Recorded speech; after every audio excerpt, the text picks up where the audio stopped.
발렌시아를 이끌었던 호세 보르달라스 전 감독은 레반테와 진행된 인터뷰에서 발렌시아가 이강인에게 저질렀던 만행을 폭로했습니다. 이강인과 훈련을 할 수 있었던 건 좋은 행운이다. 그는 스페인 리그에서 손에 꼽힐 정도의 재능, 기량이 출중했으며 훈련을 많이 시켜도 불평하지 않고 모두 소화했다. 그러나 구단은 이강인을 자꾸 내보내라고 했다. 이강인은 구단의 나쁜 사례라고 언급했고 선수들에게도 친하게 지내지 말 것을 권유했다. 나는 이강인과 발렌시아가 어떤 문제가 있는지 모르겠다. 이강인과 발렌시아는 어떤 문제가 있었던 것일까요? 자세히 알아보겠습니다.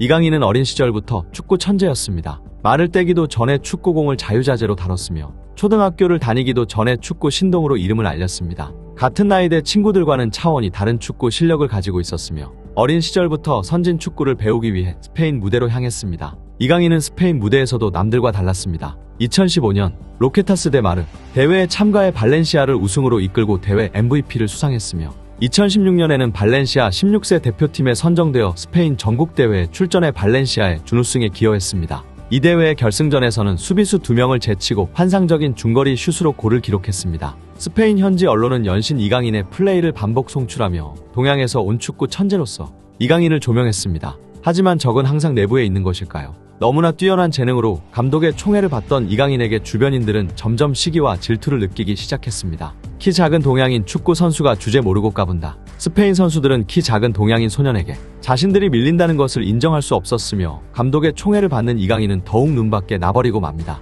더군다나 발렌시아도 점점 변하기 시작했습니다.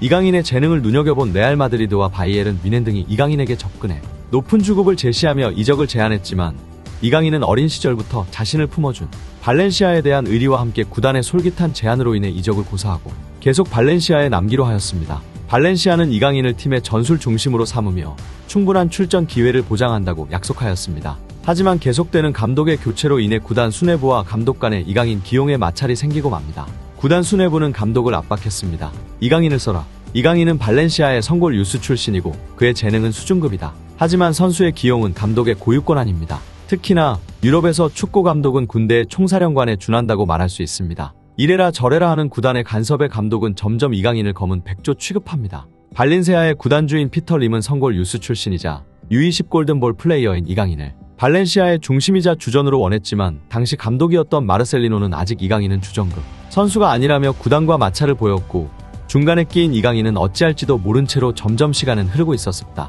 고래 싸움에 이강인 등 터진다. 구단과 감독 사이에서 뜨거운 감자였던 이강인을 점점 선수들도 외면하기 시작했습니다. 감독은 선수들에게 이강인은 나쁜 선례다. 어울리지 말라.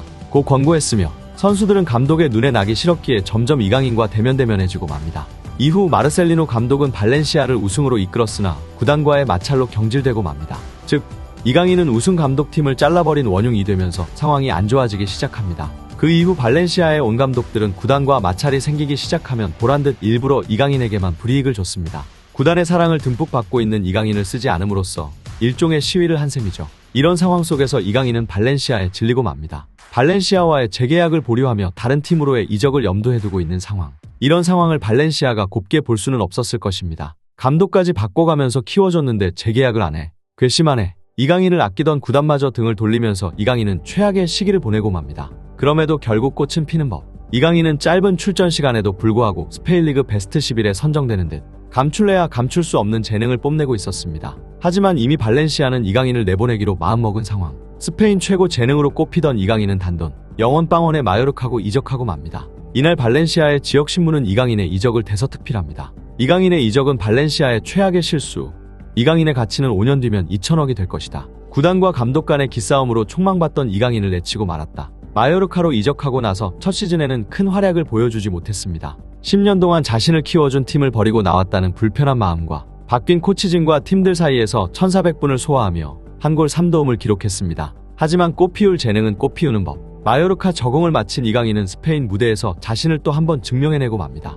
여전한 탈압박 능력과 더불어 볼경합 수비 가담에서 이전보다 훨씬 발전한 모습을 보였으며 정교한 프리킥과 여러 차례 키패스를 기록하면서 나오는 경기마다 팀 내 최고 평점을 기록했습니다. 공신력 있는 후스코어드에서 선정한 라리가 2주의 팀, 유럽 전체 2주의 선수, 마요르카의 하비에르 아기레 감독은 이강인은 모든 면에서 더 나아졌다. 그는 팀 내에서 재능있고 위협적인 선수 라며 완벽히 적응한 이강인에게 찬사를 아끼지 않았습니다. 완전히 자신감을 되찾은 이강인은 카림 벤제마, 로베르토 레반도프스키와 함께 라리가 베스트 11에 이름을 올리며 8월에는 라리가 이달의 선수 후보에도 이름을 올렸습니다. 이후 월드컵에서의 활약은 말 안 해도 아시죠? 이강인은 필드에서 존재만으로 경기의 흐름을 바꾸는 파급력을 선보였습니다. 성공적인 월드컵으로 국민들에게 이강인 이름 석자를 제대로 알린 그는 쉴 틈도 없이 구단의 부름에 응했으며 구강컵에 출전해 레알 우니온과의 경기에서 명불허전 탈압박, 롱패스를 선보이며 팀의 승리에 일조했습니다. 옛말에 그런 말이 있습니다. 매화는 눈 속에서도 굽히지 않는다. 꼿꼿이 피는 저 매화를 보라. 얼마나 아름다운가. 옛 선조들이 매화를 보며 느꼈던 감정을 오늘날 우리는 이강인 선수를 보며 느낄 수 있지 않나 생각이 듭니다. 오늘도 시청해 주셔서 감사합니다. 다음에 더 좋은 영상으로 찾아뵙겠습니다. 구독과 좋아요는 영상 제작에 큰 힘이 됩니다.